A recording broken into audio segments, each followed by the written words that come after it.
This video is powered by the pros at Pascal Air Plumbing and Electric. Arkansas owned, Arkansas operated.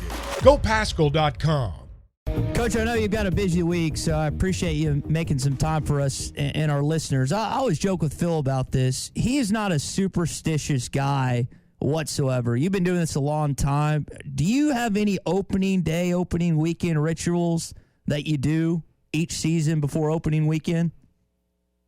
I really don't. I am a little superstitious, but that's usually once the season gets going and maybe you're on a little bit of a streak or something. You don't want to change too many things that you're doing. But opening weekend to me it's always exciting to get to finally play somebody else. The players are tired of scrimmaging and practicing. They want to see what's up, see how they do. And, for me and our, I guess our entire staff, we pretty much feel the same way. We're just ready to get this thing going. Let's talk about that staff for a sec, Coach, because you've been here 20-plus years. I know Clay Goodwin's been with you pretty much every step of the way. And then you think about adding Matt Hobbs a few years ago, Nate Thompson before that. I mean, you got and Bobby Warnes now.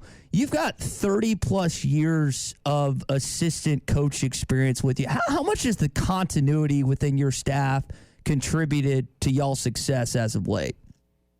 Well, it's really big. And, we've got a couple other positions, video coordinator, Zach Barr, and analytics director. And, we find different ways to keep these guys on staff through different types of work.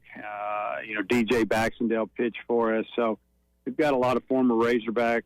And, to me, keeping our staff together is huge because it's not that way out there. People are jumping around all over the place, taking more money here, more money there. And our guys have had every opportunity to leave over the last few years where they could have made more money. It's getting harder to keep people. Hopefully we can continue to take care of them and we can keep them here because the continuity of our staff is amazing right now. And I think the players feel it and they feed off of it. They know that we all get along, that we like each other.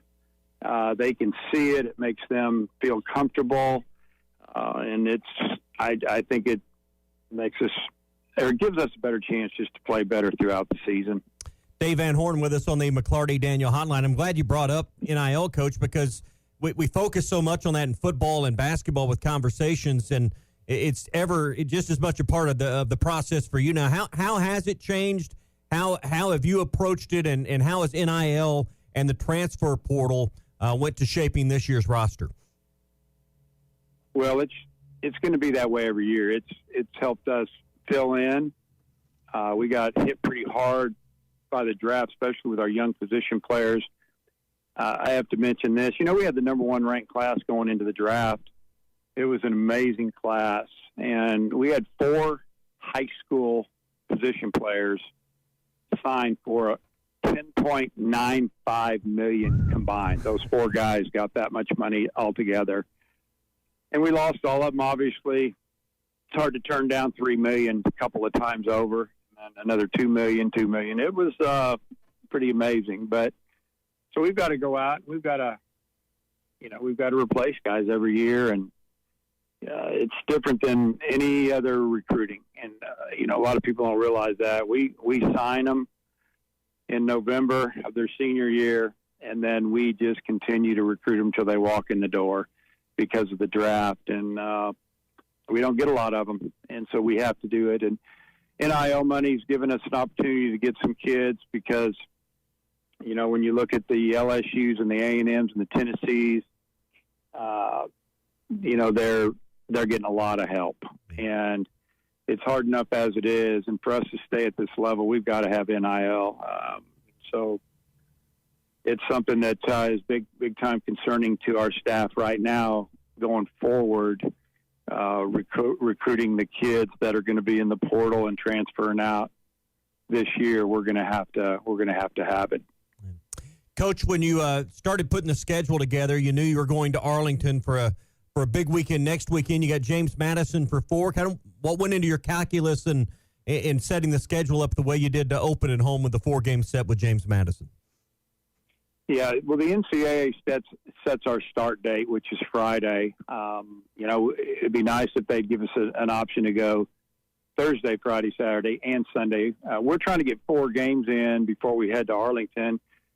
So we talked with James Madison when we were, looking at the schedule, and asked them if they would be willing to play a 4-game series, and could they stay over on Monday. And we had, 4 days to get 4 games in. If we had weather issues, we could double up one day, except Monday, because that's definitely a travel day for them. That's where we're playing at noon. And they agreed to it. It makes it easier than trying to find a Tuesday game, to have another day's rest for our pitchers before we go to that tournament, especially early in the year, to give guys some rest. Because, we don't have enough time to get these arms ready. And it's an ongoing issue with the NCAA to get them to let us bring guys back on campus early and start working with them to get them ramped up for this start date. Dave Van Horn's with us here on the McLarty Daniel Hotline. Coach, you mentioned arms there. I think a lot of fans know what you got in Hagen Smith. He's going to hit upper 90s. We know what we got in the spin rate with Tiger. What do you have in Mason Molina, the guy you got from Texas Tech this offseason?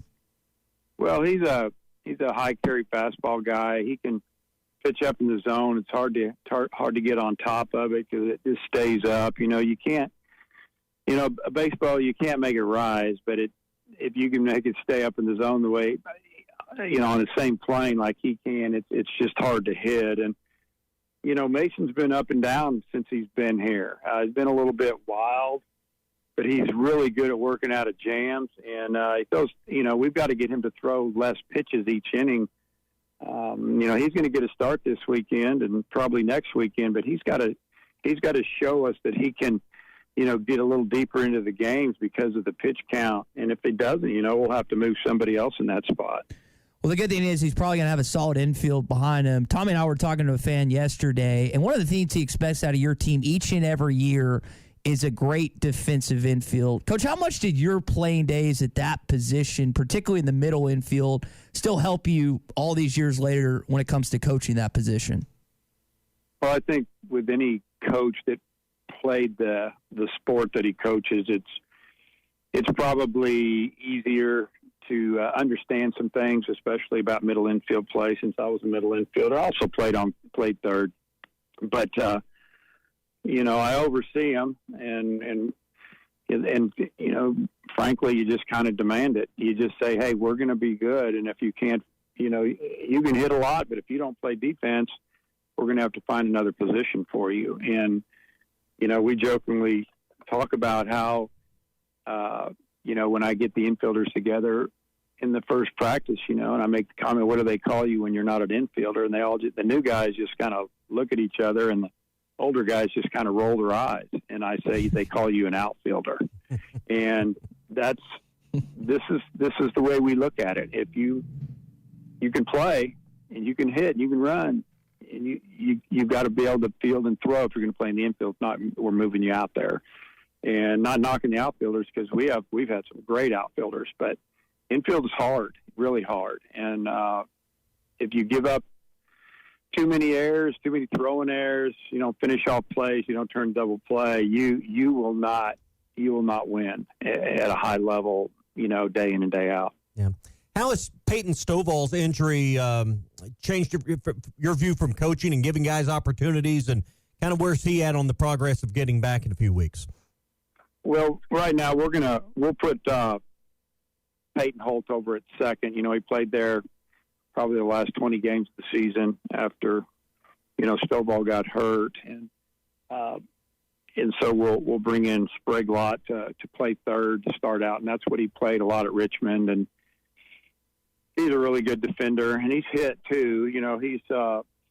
He's a guy that's kind of sneaky at the plate. He'll have a couple of bats that look real good, and then he'll hit a double and single, and you're going, wow, he had a pretty good day. But, he's a defense first type of guy, in my opinion, at this time. But Holt's doing really well. He was going to be our starting third baseman, and then when Stovall went down, we just felt like athletically we needed to move him up the middle. Stovall's coming along. I mean, he got hit in just a real tender part of the side of his right foot. He got hit by a pitch in a scrimmage, and actually stayed in there and hit a double. And he didn't run. We told him he didn't have to run if he wanted to stay in and swing it. And his next at bat, he got a single, and then really started hurting him. And I knew he was in trouble. I had it X-rayed the next day, and it has a fracture in there that did not have to be set with a screw or anything. So it's going to heal on its own. 4 weeks probably. I'd say 4 weeks from now. Maybe a little earlier, but they're doing everything they can to get that thing ready. And he was really playing well. I mean, fielding amazing, throwing a lot better now that his arm's fixed, and it's the bat was really coming on. And that's the hardest part, is the offensive part, seeing live pitching. And that's what he was so disappointed about. He just felt like he was getting it back because he hadn't swung against live pitching since really last April. He didn't, and until this January. So he's behind there, but he looked like he was going to be outstanding. When you think about getting ready for opening day tomorrow, kind of wait it out or give us an idea of how important the fall session and the fall ball and your fall World Series is in preparing for the season, even though it's months ahead. When you have a few weeks before this season and the weather can sometimes be sketchy, how important has fall ball become to your program and acclimating the new players into your system? Well, fall baseball is incredibly important. The little fall series we have at the end, to me, that's not a big deal. When we get to that point in fall, I just don't want anybody to get hurt. Ready to get off and start doing group work. But, the first 4 or 5 weeks of fall baseball is probably the hardest time of the year for the players. It's always obviously really hot in September, early October.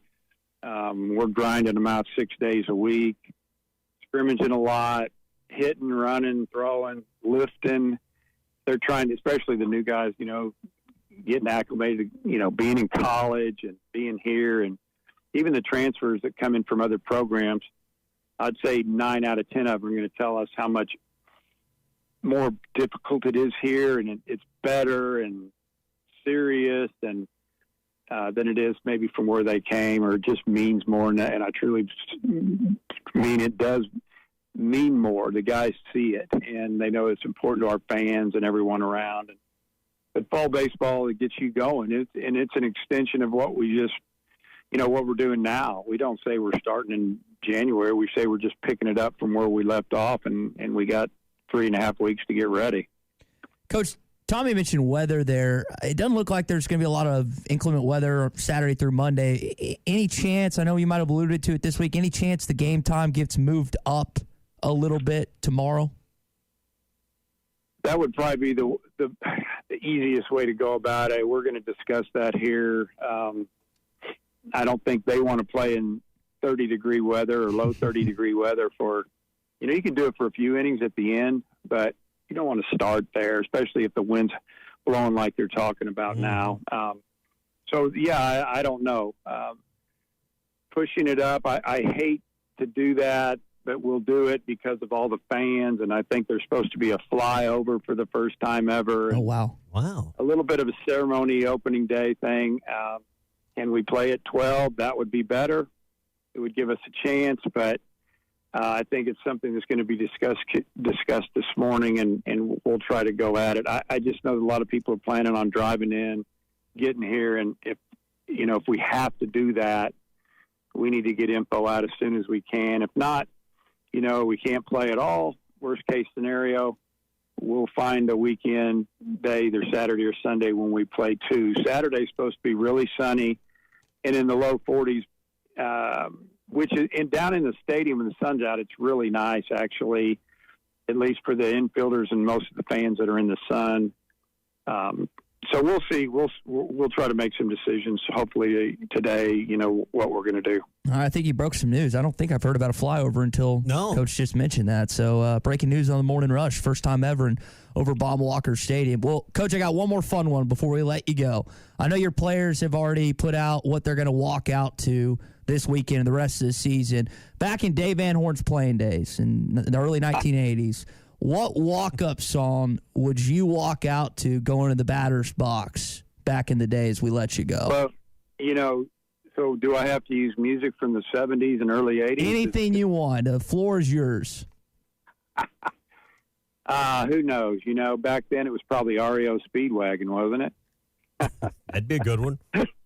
Time for me I to don't fly. know. Yeah, it's not whatever. Yeah. I don't imagine Norm was real big on walkout music, was he? Yeah, because there was no such thing, and Norm would have just, given you that Wisconsin accent and that evil eye look. So we probably wouldn't have done it. BetOnline is your number one source for all your betting needs. Get the latest odds, lines, and matchup reports for baseball, boxing, golf, and more. BetOnline continues to be the fastest and easiest way to place your wagers, including live betting and your favorite casino and card games available to play right from your phone. Head to the website or use your mobile device to sign up today and get in on the action. Remember to use our promo code BELIEVE, that's BLEAV, for your 50% welcome bonus on your first deposit. Bet online, where the game starts.